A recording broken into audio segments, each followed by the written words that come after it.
A história de Olinda. Marim dos Caetés.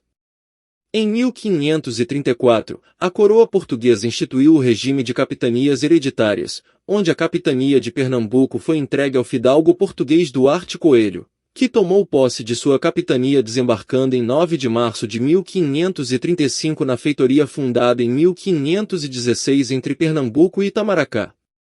Pouco tempo depois, ele seguiu para o sul em busca de um lugar para se instalar, encontrando um local estrategicamente ideal no alto de colinas, onde existia uma pequena aldeia indígena chamada Marim. Marim, palavra supostamente de origem indígena, corruptela de mirim, que segundo o sociólogo pernambucano Gilberto Freire, pode estar ligada à ideia de pequeno ou pequena, ou derivada de barim, que significa coxo, numa referência a Duarte Coelho, donatário da capitania de Pernambuco, que em luta com os indígenas teria sido ferido numa perna e mancava. Marim seria a Vila do Coxo. Há ainda uma outra versão para o nome Marim, ligada a Maer, que seria a expressão usada pelos indígenas para denominar os franceses. Vejamos o que indica Vanildo Cavalcante, apoiado em Adolfo de Varnhagen, em seu estudo sobre Olinda. O nome Marim ou Mar Y, que primitivamente tinha aldeia que depois cedeu ao Lindo Posto, queria condizer água ou rio dos franceses, e denuncia-nos que foram os mesmos franceses os primeiros que aí se estabeleceram. A aldeia Marim era protegida pela altura descortinando o mar, com um porto natural formado pelos arrecifes, água em abundância e terras férteis, e fácil de defender, segundo os padrões militares da época. O local era tão aprazível, que conta-se, o nome Olinda foi dado a partir de uma frase dita por Duarte Coelho: "Ó linda situação para se construir uma vila." Não se sabe o dia da fundação de Olinda, sabe-se que o povoado prosperou tanto, que em 1537, já estava elevado à categoria de vila. Em 12 de março de 1537, Duarte Coelho enviou ao rei de Portugal, Dom João III, o foral, carta de doação que descrevia todos os lugares e benfeitorias existentes na vila de Olinda. Nas praias, a vila foi fortificada para a defesa e do alto das colinas se expandiu em direção ao mar, ao porto e ao interior onde ficavam os engenhos de açúcar. O Foral de Olinda. A outorga do foral em 1537, feita pelo primeiro donatário, fidalgo de formação europeia, estabelece pontes com o mundo peninsular e europeu, ganhando assim inserção no velho continente. O Foral de Olinda confere à povoação o título de vila e estabelece o seu patrimônio público. Entretanto, não possui a forma dos forais manuelinos e afasta-se dos modelos textuais existentes, se apresentado como uma carta de doação por não possuir no seu conteúdo a definição dos limites do termo da vila, as normas judiciais e penais e a carga fiscal imposta aos moradores. O Foral de 1537 não recebeu, por parte dos primeiros vereadores, o cuidado que requeria o documento original. Portanto, em 1550, a Câmara solicitou ao donatário uma cópia do documento, a qual foi tirada do livro de tombo e matrícula da capitania. Somente após a restauração em 1654 do domínio português em Pernambuco, o texto foi localizado no mosteiro de São Bento de Olinda e dele foi um traslado em 1672. Suas riquezas. Com o extrativismo do pau-brasil e o desenvolvimento da cultura da cana-de-açúcar, Olinda tornou-se um dos mais importantes centros comerciais da colônia, enriquecendo a tal ponto que disputava com a corte portuguesa em luxo e ostentação.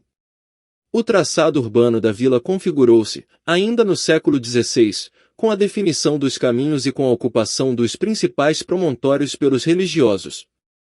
Com a chegada das primeiras ordens religiosas, carmelitas, em 1580, jesuítas, em 1583, franciscanos, em 1585, e beneditinos, em 1586, foi feita também a catequização dos índios, de fundamental importância para a conquista definitiva das terras. A invasão holandesa. Em 16 de fevereiro de 1630, a Holanda invadiu Olinda e conquistou Pernambuco. Tomada a cidade, os holandeses se estabeleceram no povoado e ilha junto ao porto e abandonaram Olinda. Em 24 de novembro de 1631, os holandeses incendiam Olinda, após retirar os materiais nobres das edificações para construir suas casas no Recife, que começa a prosperar sob a administração holandesa. Em 27 de janeiro de 1654, os holandeses foram expulsos e iniciou-se a lenta reconstrução da vila de Olinda. Depois de 1654, não se pode mais mudar o destino do Recife, que passa a ocupar aquele lugar antes Olinda. Será o Recife a sede, embora não oficial, e Olinda, secundarizada, se reconstruirá lentamente, não tendo mais a importância que teve naqueles anos anteriores a 1630. Mapa de meados do século XIX revela uma cidade, título obtido em 1676, ainda com as mesmas dimensões da antiga vila. É bem verdade que se reconstruíram, de forma monumental, as suas casas religiosas. O mercantilismo presente no Recife e a racionalidade daquela nova relação, à luz do novo mundo dos séculos XVI e XVII venceram a final. Olinda tem seu futuro traçado diante do crescimento da importância do Recife. O centro histórico, nesses meados do século XIX, ainda se encontrava envolvido por propriedades rurais, as maiores, os engenhos, na maioria de fogo morto, os da várzea do Beberibe, e as menores, os sítios, nas margens do rio Beberibe e do mar. O renascimento da cidade. Sendo Olinda lugar de moradias e onde estava instalada, desde 1827, a Academia de Direito, ela adquire certa importância com relação ao lugar de trabalho, o Recife. Mas é o interesse pelos salutares banhos de mar, recomendados pelos médicos, que lhe dá nova vida. Nova vida que é bem representada pelo interesse de uma ligação mais rápida, através de um trem urbano. Com o Recife, esta se fez desde a Encruzilhada, por antigo caminho que existia desde o século XVI. De princípio, os veranistas usavam casas de terceiros, alugadas para as temporadas de verão. Depois, são adquiridos imóveis e se torna hábito então morar na cidade, mesmo fora da temporada de veraneio. Sente-se essa transformação naquelas casas próximas ao mar, onde elas se revestem com roupas ecléticas, e com as reformas das fachadas, são modernizadas. O que se restringia às áreas próximas às praias vai depois caminhar para as outras ruas da cidade. Uma transformação urbana que dá novo alento ao velho burgo. A água potável, levada às casas pela Companhia Santa Teresa, e a eletrificação, denotam a importância que readquire a cidade. Logo, o trem urbano é substituído pelos bondes elétricos, no início do século XX. A Guerra dos Mascates. A Guerra dos Mascates ocorreu entre os anos de 1710 e 1711, foi um confronto entre comerciantes de Recife e senhores de engenho de Olinda, ambas cidades do estado do Pernambuco, então capitania de Pernambuco. O contexto histórico da Guerra dos Mascates foi a crise internacional do açúcar, que encontrava concorrentes em outros lugares, como nas Antilhas. Somou-se a isso a expulsão dos holandeses de Olinda, que eram ligados aos senhores de engenho. O motivo da Guerra dos Mascates foi a disputa entre senhores de engenho de Olinda e comerciantes portugueses de Recife. Quando os primeiros ficaram endividados, pediram empréstimos aos segundos, porém recifenses sonhavam em se emancipar, já que a Câmara continuava nas mãos dos senhores. Essa tentativa de emancipação foi o estupim da guerra.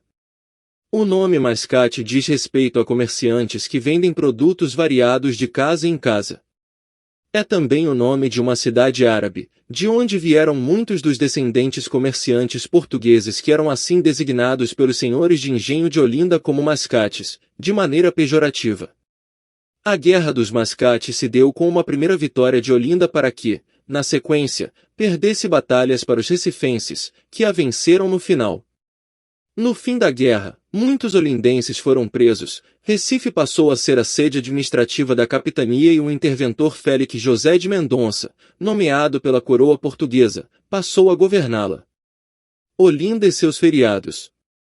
De acordo com a legislação, em todos os feriados aqui referidos, é obrigatório não haver expediente laboral no município.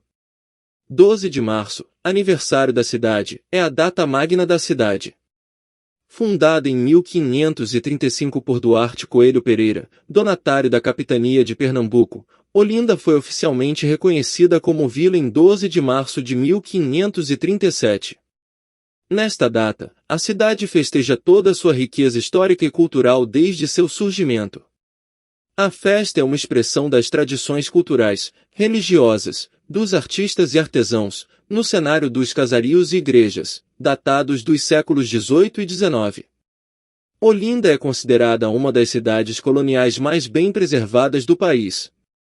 Foi a segunda cidade brasileira a ser declarada como Patrimônio Histórico e Cultural da Humanidade pela ONU, em 1982.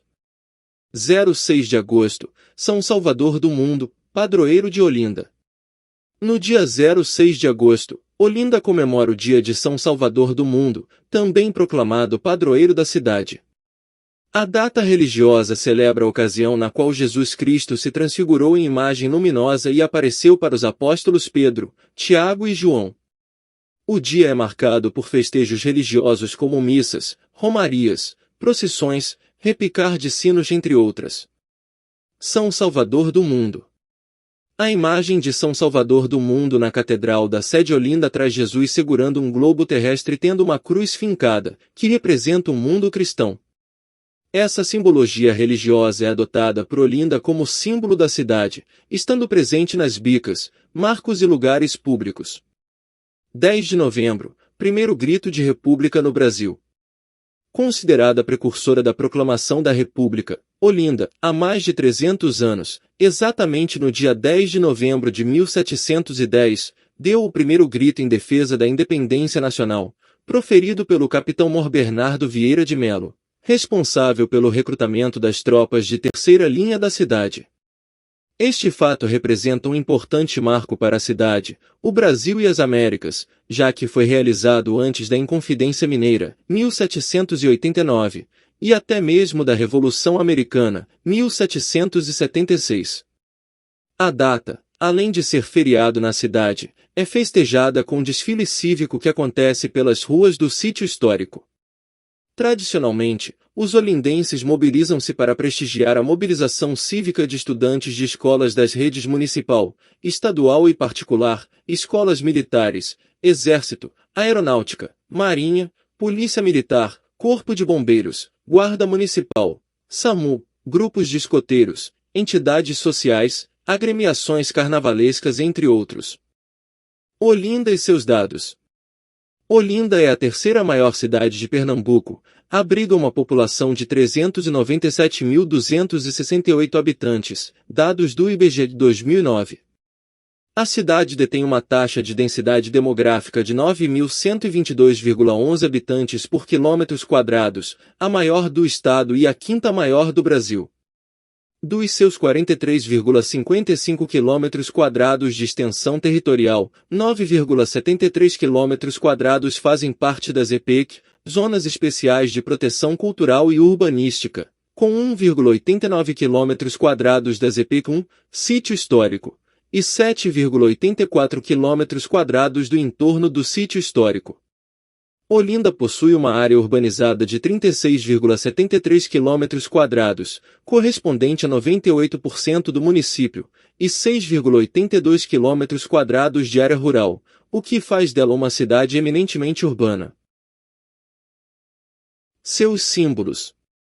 Antiga bandeira de Olinda. Criada pela Lei nº 1255 de 1957, é a primeira bandeira oficial contemporânea da cidade. O desenho é de Alexandre Alves Dias, baseado na descrição feita na referida lei. Era, então, prefeito de Olinda o Sr. Nivaldo Machado. Bandeira de Olinda e seu escudo. A atual bandeira da cidade foi criada pela Lei nº 2388 de 1963, quando era prefeito do município o Sr. Eufrásio Barbosa. O escudo da cidade constitui-se em um globo terrestre encimado por uma cruz latina, circulado por um zodíaco com a seguinte legenda: Deus Salvator Noster, que significa Deus Nosso Salvador. Este símbolo figura no frontispício da Igreja de São Sebastião, localizada no Varadouro, no Museu Regional de Olinda, do lado sul, e na Bica do Rosário. O coqueiro. Por representar a beleza da cidade, a altivez, a coragem e a bravura do povo de Olinda, o coqueiro passou a ser considerado a árvore símbolo da cidade, por iniciativa do então prefeito Germano Coelho, Decreto número 23 de 1982. Seus títulos. A Olinda moderna ostenta seus títulos, todos a ela atribuídos em virtude de sua exuberante beleza natural, de seu valioso patrimônio em pedra e cal, e da cultura de seu povo. São eles: Patrimônio Cultural da Humanidade. O título de Patrimônio da Humanidade foi concedido pela Unesco em 1982, depois de uma luta iniciada pela Prefeitura em 1978, com o apoio de personalidades como o embaixador olindense Holanda Cavalcante, o então ministro Eduardo Portela, além de Aloísio Magalhães. Com esse título, Olinda inscreveu-se na lista de monumentos mundiais e figura ao lado de bens da humanidade como a Catedral de Notre-Dame, em Paris, o sítio arqueológico de Nemrutdag, na Turquia, o Parque Nacional do Serengeti, na África, e a Cidade do Vaticano, entre outros 400 monumentos em todo o mundo. Mãe da República. O Brasil desde sempre tem uma dívida de gratidão com Olinda, muito mais importante do que os títulos que ela recebeu, tais como a Mãe da República, cantada em prosa e verso pelo cancioneiro. Olinda gestou no Seminário do Alto da Sé, a chamada Revolução dos Padres, a Revolução de 1817, o primeiro grito de República do Brasil pelo sargento-mor Bernardo Vieira de Mello em 1710. Dos franceses com a sua Revolução ou dos americanos com a independência dos Estados Unidos? Nada disso. O pioneirismo que perpassou o mundo nos séculos seguintes é dos olindenses, com o primeiro grito da República, em 1710. Esse é o motivo de ser feriado na cidade todo 10 de novembro.